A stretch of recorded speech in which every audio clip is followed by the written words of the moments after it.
Hello guys, before we start part 4 of What If Eren Was the Founding Titan, I would like to thank you guys for reaching 100 subscribers, despite my regular upload schedule and low quality What If stories. With that out of the way, let's begin. Last time Eren along with the scouts had just returned from the 58th expedition beyond the walls to the sea, as well as Eren reverting all mindless titans beyond the walls back to human, and being intercepted by the whole Paradise military, where they were ordered by the king to hand Eren over and also told that all expeditions beyond the walls were being frozen. However, Eren swiftly uses the paths to make them forget their orders and send them back to the barracks to rest. With the borrowed time until they get reordered, the scouts decide to split up. Eren along with his friends and OG Levi squad will visit the Reese chapel and fight the Reese family, while the rest of the scouts along with the garrison regiment and Dallas Zachary perform a coup d'etat against the government. While the Reese attack team travel to the chapel, the coup d'etat begins with Owen surrendering to the nobles who run the government, explaining to them that humanity needs a spear and shield to survive, and disbanding the scouts is akin to throwing away humanity's spear, informing them that humanity's spear is more important now than ever as titans are not the true enemy. The real enemy are the other nations beyond our shores, preparing to wage war with us. However, the nobles simply state that monarchy has flourished for over a century now without an invasion, so we should be fine, telling Owen that all his spear has ever done is kill idiots foolish enough to join such a useless regiment. As the nobles were deciding what to do with Owen, a soldier from the garrison regiment barged through the door, informing them that due to all the military forces being distracted, rounding up scouts, the walls were defenseless, so the colossal titan used the opportunity to escape, meeting up with the armored titan and destroyed the gates of both walls Rose and Maria, and the evacuees have already begun flooding in. Hearing this, Pixis orders all garrison troops to converge to defend the east and establish an evacuation route to get all evacuees safely into Wall Sina, reminding them that protecting the citizens is their top priority. Just as the soldiers begin to exit the room, the nobles in the government demand they seal the gates of Rose Sina shut, and not allow any evacuees in. The soldiers question the order as it will lead to the death of around 70% of the population of humanity in the walls, but the government tells them that it's a sacrifice worth taking as if they get in there will be a civil war for land and supplies, leading to the death of the rest of humanity and the fall of the government, and the government is absolute, so all evacuees are to be shut out. At that moment Premier Zachary along with a troop of soldiers arrived, guns pointed towards the government, informing them that the report they just heard was a false alarm so they can rest assured. A little while later, another soldier arrives, informing them that the scouts have successfully restrained all the interior military police. Scared, the government tells them that the regional lords and nobles won't listen to them and informing them that it's treason. But Owen explains that had the report they had just heard had been true, their decision would have violated Clause 6 of the Charter of Humanity. Furthermore, installing a fake king to personally control and run the government is punishable by death, so they are arrested. Meanwhile, Eren and the others accompanying arrive at the Reese chapel, where they are intercepted by Kenny Ackerman and the anti-personnel squad, who are prepared to kill them, but Eren uses his founding titan powers to make the anti-personnel squad surrender, leaving only Kenny, who falls back mumbling, "You really are just like him, you're the same as Rui, a god among men." Eren then says, "From the way you didn't react to my titan powers, I assume you are an Ackerman like Levi and Mikasa," while pointing at them. Not one to back down to a challenge, Kenny shoots at Eren 4 times, then throwing his blade at his head, but Eren uses his arm to shield himself, transforming into his attack, armor and colossal titan combination, whacking him out the way, but only being able to graze his leg, breaking it, as he uses his ODM gear to maneuver out the way. Recognizing Kenny, Levi orders Eren to confront the Reese family, while he takes on Kenny, and the other scouts restrain the anti-personnel squad, so Eren and Historia continue forward, charging through the chapel into the secret underground cavern, where they meet the full Reese family, as none of them were killed by Grisha. When they meet, Eren speaks to Frieda, saying, "It's been 5 years since we first spoke in the paths. If you were so threatened by my power, why didn't you try to abduct me earlier, or did you not expect me to get this far?" Eren then states that with your power, you could have eradicated the Titans overnight, but because of the First King's ideology of true peace, which is nothing more than living in fear cowering behind walls while waiting for Mali to kill us all, you did nothing. Eren then angrily shouts as yellow sparks emanate around him that he has seen the sins of our ancestors. "We did terrible thing, eradicated whole cultures and races, enslaved the innocents, and so much more. Our ancestors truly deserve the title of devils, but what have we done to deserve that title, other than being born as subjects of Ymir? The people of the walls don't even know why Mali wants to kill them so badly, so why should they have to suffer? Why do they deserve to have their freedom stolen?" Eren then transforms back into his attack, armored, Warhammer Titan combination, due to his founding titan being too big to fit in the cavern, prepared to fight, but Historia asks Eren to wait, begging for her half-sister to call of the order to freeze all scouting mission, explaining Eren's plan for peace, but due to the brainwashing of Karl Fritz, Frieda can't, biting her hand transforming into her founding titan, stating that Eren is a threat to their true peace. Eren and Frieda clash in their titan forms, but Eren having full control over his founding titan abilities, along with having far better fighting experience, wins the fight, as despite Frieda having the founding titan for 8 years so being experienced using it, she has to ask Ymir to access the powers of the founder, but due to Eren working on freeing Ymir over the last 5 years, building a bond with her, Ymir refuses to listen, so Frieda's founding titan is basically just a female titan, without hand-to-hand combat, so Eren beats her, ripping her out of the nape. Thinking Eren was about to kill her sister, Historia runs in, hugging Eren's titan's leg, begging him to put her down, while crying. Hearing this, Eren is slightly confused, as he had no intentions of killing her, as that may be more troublesome than helpful. Eren then puts her down, reassuring Historia that he wasn't going to kill her, by disconnecting from the nape. Now that the fight is over, Eren and Historia start to negotiate handing the throne to Historia, when suddenly Rodriguez injects himself with the Titan serum, with the intentions of eating Eren to inherit his Titan and eliminate the threat, but due to him messing up the injection, he turns into his super colossal form, collapsing the cavern around them. Before they get crushed, Historia tells the royal family to get under Eren, as he transforms into his attack, armored, Warhammer combination Titan, building a dome around them, shielding them from any falling debris. Once they escape the cavern, they explain the situation to the scouts above ground, where they question why Eren doesn't just transform him back into human, but Eren explains that the people aren't stupid enough to follow a queen in name only, so the plan is for Krista to land the final blow on that monster in front of everyone in the Orfood district. However, it is up to Owen and the others to figure out the method to do so. Because Eren's beast, Cart Titan combination is much faster, the scouts reach the Orfood district much earlier than Rod's Titan, with enough time to prepare, and like usual Owen comes up with the same plan, that being to throw a ton of gunpowder down its throat to expose the nape to be cut, and to use the citizens of Orfood district as bait to prevent Wall Cena being breached. As per usual, the cannon barrage was just as effective as a swarm of cicadas pissing on it, so the scouts initiate the plan, with Eren transforming into his attack, armored, Warhammer Titan combination, jamming over 100 barrels of gunpowder down Rod's Titan's exposed nape, blowing it up into hundreds of pieces. Eren was about to tell Historia which chunk to cut, but she had already jumped, having a feeling she knew which piece was the nape, slicing it in half, finishing her father, in front of all the citizens of Orfood district, declaring that her name was Historia Reese, the true ruler of the walls. Later that same day, Historia was crowned the Queen of the Walls. If you are wondering why none of the other members of the royal family became queen/king, it's because the scouts released all the knowledge they knew, making the people not want to follow the other royals, as the other royals won't do anything about the Titans or the other nations, while Historia is willing to, so is a better candidate. Also, like usual, Historia still starts her own orphanage type thing, saving all the orphans and needy, from the undergrounds to the edge of the walls. While Eren and Historia were talking about the development of the island due to the knowledge of technologies and sciences from the outside world from all the former Titans, Mikasa, who still has a crush on Eren, pulls him aside, asking him why he cares so much about Historia. Hearing this question, not wanting to answer, Eren turns his head so Mikasa couldn't see his face, saying that it's because she is queen, so very important to the island. But Mikasa doesn't buy that answer, countering, reminding Eren that he cared about her the moment he saw her, so what is she to you really? Not wanting to answer, Eren sits down, covering his face, so Mikasa doesn't see him, blushing slightly, mumbling, I don't know, something about her makes me feel full, like she was the other half of me, so when she is in danger, it feels like I am too, so I must protect her, because now I have felt her presence, I can never live without her. Hearing this, Mikasa takes it the same as a love confession, staring at Historia in the distance playing with the orphans, with a murderous glare. Fearing that she will lose Eren to Historia, Mikasa desperately grasps Eren's hand, tears in her eyes, confessing her love to him with all her heart, but it is for nothing, as Eren, slightly sad, feeling Mikasa's pain, apologizes, saying, I'm sorry, I did have initial feelings of love for you when we first met, and wrapped that scarf around you, I really did, but after we lived together for a while I started to see you as a sister and no longer as a woman. Sorry, I'm really sorry, but I think I might love Historia, yet I'm not sure. Rejected, Mikasa falls to her knees, tightly gripping Eren's shirt, crying. Somewhere nearby on the farm, Jean is complaining about that suicidal maniac's popularity among the people, when he sees Mikasa crying, so runs over yelling at Eren, prepared to punch him, shouting, what did you do to Mikasa, why is she crying, what did you do to her, punching Eren in the face, as he falls to the ground. Not responsive, Mikasa constantly repeats, Eren doesn't love me, Eren love Historia, Eren doesn't love me, Eren loves Historia, etc. Hearing this, Jean is enraged more, yelling, what, you love Historia, how don't you love Mikasa, she is so beautiful, and is willing to snap a Titan's neck for you. Already rushing over to the site of the commotion, Historia overhears Jean yelling that Eren loves her, and begins to blush. However, she quickly stops, running over, pulling Jean off Eren, who was punching Eren constantly, despite him not fighting back. Seeing that Eren wasn't fighting back, she questions it, but Eren simply responds that he will heal from this soon. But Mikasa won't heal from the pain he put her through by rejecting her, so he deserves to get hit, to feel a fraction of the pains she is feeling. Understanding what Eren means, Historia explains that yes, it may hurt Mikasa hearing the person she loves doesn't see her the same way, but it's better she learns that now instead of devoting her whole life to something that will never happen. It may be hard, but she will heal eventually, and may one day find someone who loves her back. She then tells Eren that it made her very happy when she heard that he loves her, which shocks Eren, as he was unaware Historia heard that, starting to blush profusely, saying in fractions, you heard that.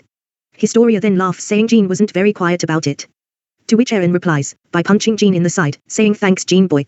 Hearing Jean and Eren arguing once again, the rest of the group arrive. Being informed on the situation, Armin tries to comfort the heartbroken Mikasa, while Connie and Sasha make fun of Eren for having a crush on Historia, which makes Eren and Historia blush, telling them to shut up, but they don't, so Eren grabs Historia's hand and runs away, once again apologizing to Mikasa. When they were secluded, Eren asks Historia how she will reply to his feeling, so she replies while blushing, saying it is true that she feels the same way, but she also loves Ymir, so I have been dreading having to choose. So Eren tells her she should choose the one who can protect her the best, and the one who can make her the happiest, because her happiness is the most important. However, inside Eren is thinking choose me, I don't want her to love anyone but me, why does she have to love Ymir as well? Hearing this, Historia simply says that this just makes it harder to choose, so Eren, who is somewhat heartbroken yet happy, changes the topic, reminding her that it's getting dark and not all the farm work is done, so they better finish it. After 4 months of the island gradually developing, all the scouts along with Dina go on an expedition beyond the walls to the once Titan territory, now land free for all citizens of the walls to explore. When they arrive at the sea, they see a massive boat, far larger than the boats they currently have. While it was docking, the majority of the scouts hide behind the wall where the Malians used to turn Eldians into Titans. The only people at the docks were Eren, Dina, New Levi Squad, OG Levi Squad, Erwin, Hanji, and Queen Historia. Seeing them, the Malian soldiers prepare to shoot the devils, but the soldiers loyal to Zeke point their guns at their heads, demanding them to surrender, which they do begrudgingly. Zeke then shows up, apologizing for the scene, thanking Eren for inviting them onto the island, saying it's a pleasure meeting you face to face, brother, and you too, mother, it's been too long. Which shocks the scouts and Annie and Reina, minus Dina, the higher-ups, and Eren's friends, as they weren't informed of the full situation. Hearing this, Annie and Reina question, saying, War Chief, do you really intend to betray Mali like that? But Zeke simply says that he was never loyal to Mary, he has always had a grand plan to free all Eldians. To which Eren thinks if he means his stupid euthanasia plan, because if so you should know that he will never let it happen, his royal blood means nothing now. I freed Ymir, so even if you made contact with the royal founding titan, it will do nothing. Ymir will no longer take orders, unless she agrees with them. Zeke then changes the topic, saying let's get down to business, ordering the soldiers to bring out the supplies. Still inside the ship sleeping, Peak wakes up hearing the commission, deducing that they have arrived, and looks out a window to see Zeke talking to the devils, while the soldiers hand over supplies to devils. Realizing they have betrayed Molly, Peak attempts to sneak to the bridge to inform Molly of this transaction, but Eren sees Peak looking at them through the window, then glares at her, informing her he knows she is there, asking Zeke if the cart titan is on their side or not, pointing at her. Zeke then responded that she isn't, and she may cause a problem to the plan if she informs Molly, so they should probably stop her. Levi then demands to know why he didn't do anything about her before arriving, pulling out his blades, pointing them at Zeke, but Zeke simply replies that he forgot she was even there because she slept the whole way there, not talking a single time. Eren and Zeke along with the OG Levi squad board the ship, cutting Peak off, so she flees the ship, transforming into her cart titan. However, Eren transforms into his jaw, cart, beast titan combination, swooping down, using his titan's razor claws, to consecutively cut through Peak's flesh, dismembering her titan, then separating her from the nape, severing her limbs, preventing her transforming again, which will last an extra long time as the cart titan has slower regeneration than the other shifters. She along with the soldiers who weren't allied with Zeke are then locked up in a small cage made by Eren's titan hardening, so small that if she were to transform, she would crush all the others in the cage, and be a severely deformed titan. They are also being guarded by hundreds of scouts, all with thunder spears at them, so there is no chance for escape. Now that everything is under control and secure, Zeke, Eren, Historia and the scout higher-up center a war tent to discuss Paradise's situation and how to better develop it. After Hanji wore them out with thousands of questions about Titans and their technologies, Zeke states that for Paradise to grow and prosper, they will need to begin trading with other nations, but right now they are in a bad situation as all the nations are scared of them, believing they are devils who want to kill them all, so won't trade with them. Zeke then informs them that there may be one nation willing to help them, that being EREHISU, as they used to have good relations with Paradise in the past, and are also in danger themselves, so have resorted to being money-grubbing vixens, so if they see Paradise as an investment, they might help. Hearing this, they talk about how to make communication with EREHISU, deciding that Zeke will visit and bring some stuff from Paradise to lure them in, so they can begin negotiations. Meanwhile, in a separate tent, guarded by some scouts, Annie hugs her father, telling him she kept her promise to return to him, as they catch up for the first time face to face. Elsewhere, Reina is talking to Peak, as she demands to know why they betrayed Molly, so Reina explains that they came to the walls expecting to find murderous devils but found people desperate to fight for their lives. They are the same as us. Reina then explains that Eren knew they planned on breaking down the walls to steal the founding titan. He knew we had infiltrated the military, but he did nothing. He allowed us to break in and simply fixed the damage we caused. He allowed us to do all this because we didn't harm anyone, and wanted us to realize the truth. We were powerless to fight him. He fought Berthold's colossal titan a few months ago and deformed it within seconds of transforming. He even crystallized Berthold. He is being locked away deep underground, being guarded 24/7. However, they say that if they comply, after everything is over, they will free him. Peak then inquires if Eren is the founding titan, asking if he is royalty then. Reina, realizing he said too much, sighs, saying I might as well explain it, explaining that it's true Eren is a founding titan, but he is not royalty, neither does he hold the original royal founding titan. Apparently, when he was 9 he fell in a hole in a tree into a pool of water when a strange creature made contact with his spine, transforming him into a 420-meter tall founding titan. Peak, wide-eyed, asks if that means Paradise has 2 founding titans. Reina, seeing her shock, confirms it, explaining that while they technically have two founding titans, Eren did something to make the original founding titan practically useless. He didn't really explain it. All he said was she is free, referring to founder Ymir, saying that from now on no more pure titans will be made. Peak realizing Molly's situation questions Reina whether this Eren Yeager person plans on destroying Molly with the rumbling, but Reina instantly shuts that idea down, explaining that right now Eren along with the others are trying to make peace, and will only use the rumbling as a last resort to force nations that won't sign their peace treaty into agreeing. However, he doesn't want to use it at all. Now that all talks are done and the sun is starting to set, they enter the boat, using the radio to make communication to Molly, where Zeke explains that they have captured the founding titan along with the attack titan. However, they were expecting them, and damaged their boat so they can't return, and they are surrounded by titans. It's cold, and they are out of rations and supplies, because they got waterlogged when the devils attacked. Hearing this, Molly celebrate, informing them that they are sending a few ships over to collect them, so please stay calm and wait. However, when they arrive, Eren transforms into his founding titan, and picks up the boats, forcing the soldiers to abandon ship, jumping into the ocean, swimming to shore. But once again luck won't on their side, as they are met by Levi along with the other scouts pointing guns at their heads, welcoming them to their devil-filled island, locking them in a prison next to Peak and the other soldiers. Eren then places the boats back down, and disconnects from the nape of his titan, steaming, walking towards his brother Zeke, congratulating him on a job well done, telling him that it will soon be phase 6 of the plans. However, they still have a lot of work to develop the island, so they decide it's best that Zeke to visit EREHISU as soon as possible, to begin negotiations, so he does. Seeing that day is over, Eren transforms into his founding titan, and uses the Warhammer's powers to create a large cart, to transport the cargo as well as the anti-Malian volunteers and their new prisoners back to the walls. After a few weeks, a new building is constructed to house the anti-Malian volunteers under close watch, as well as imprison the Malian soldiers. With the help of the volunteers, technology on the island rapidly developed, as there were now the first cars, radios, and much more on the island. There was even the start of a train to the ocean. In this time, Eren and Historia became an official thing despite Ymir's arguing and jealousy, but she was at least happy that Historia is living a life she can be proud of, so she eventually accepts it. A few months later, they receive word from Zeke and Hizuru, as they have agreed to help, well, at least one of the clans have, that being the Azimabito clan. As per usual, they are welcomed onto the island, and taken from the port to a conference room, where they discuss their terms to help Paradise. Wanting access to Paradise's ice-burst stone, or as it has only ever been mined on Paradise, so is a very valuable resource. After a bit of debating, they come to an agreement, giving them access to the ice-burst ore in return for their support. Historia then asks them if they can count on their help when it comes to stage 6 and 7 of the plan, to which they agree. Before leaving, Lady Azumabito asks Mikasa if she has seen this symbol before, pointing to a symbol on her jacket.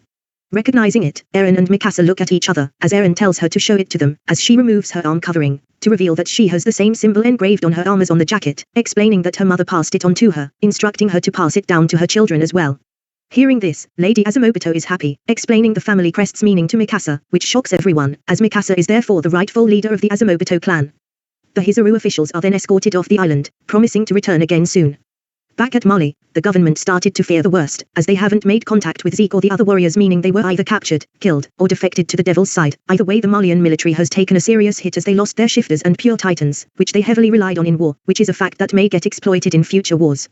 By the end of the year and start of year 851, a few years earlier than the original, the scouts infiltrate Molly, and explore it, having fun with the locals, discovering new foods and cultures.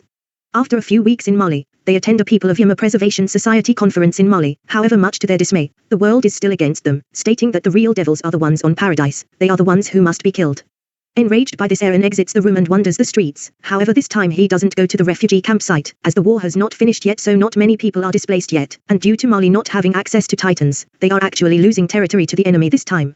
Eventually, Mikasa finds Eren and convinces him to return back to the base, where they have a little drinking party, while Levi, Erwin, and Hanji are gone, ending the day completely wasted but happy. Once back at Paradise, displeased with the efforts to persuade people not to dislike them, the scouts return to the capital by train, getting there much faster than they would have in previous years.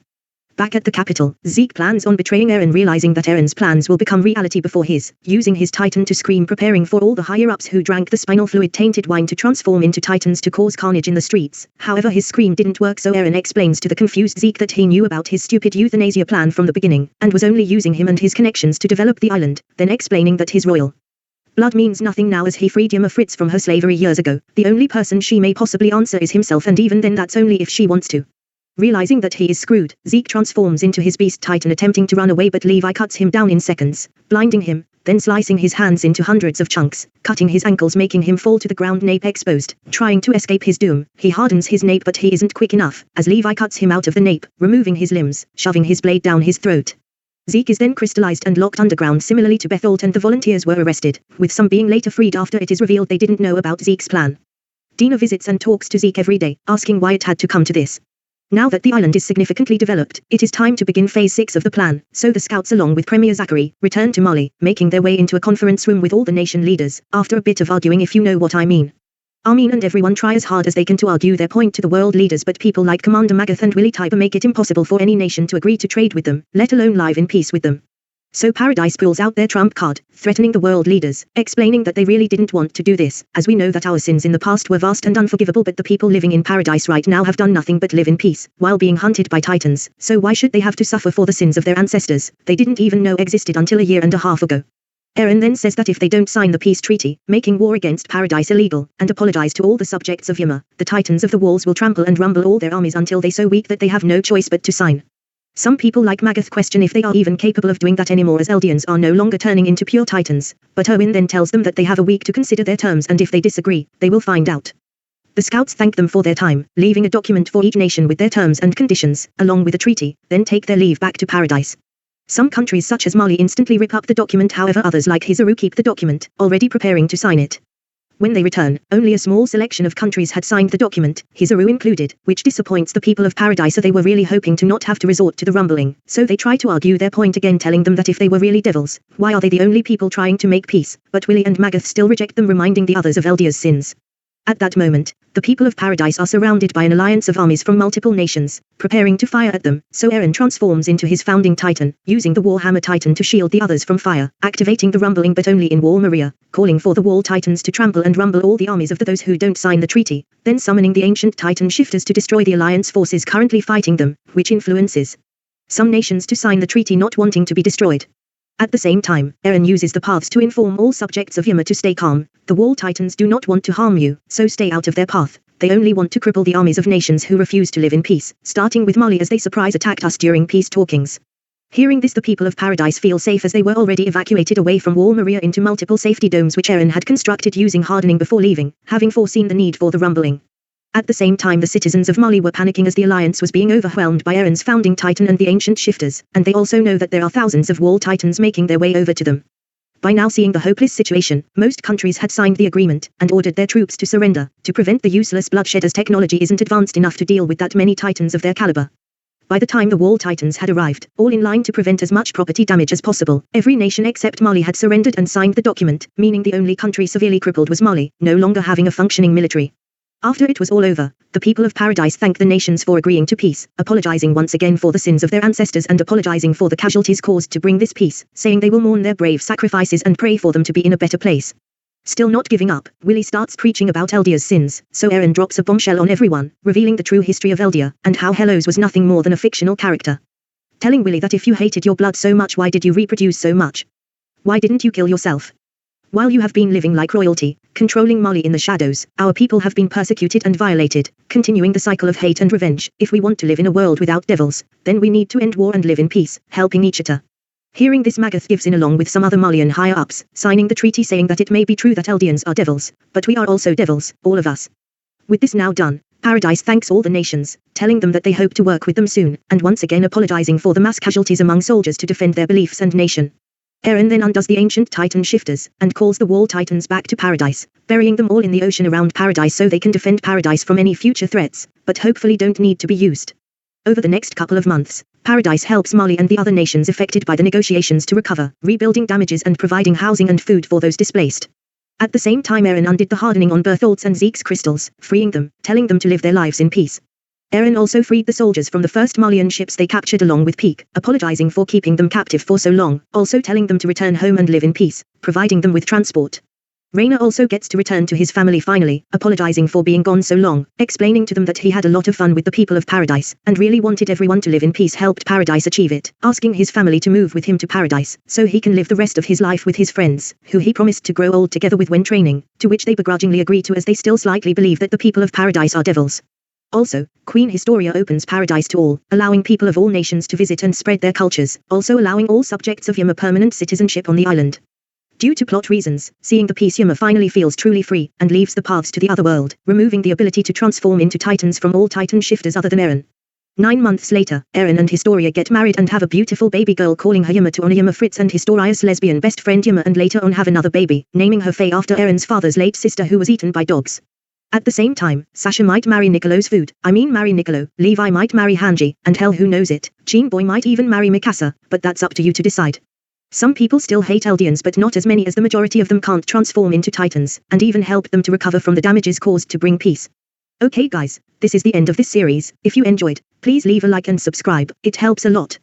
Also, on an extra note, Eren probably lives forever, not dying of old age, like a Titan does due to having Titan regeneration and not having the curse of Ymir, meaning Eren probably gets to see every one of his future generations. Okay guys, as usual, this is Demonic Saiyan saying bye.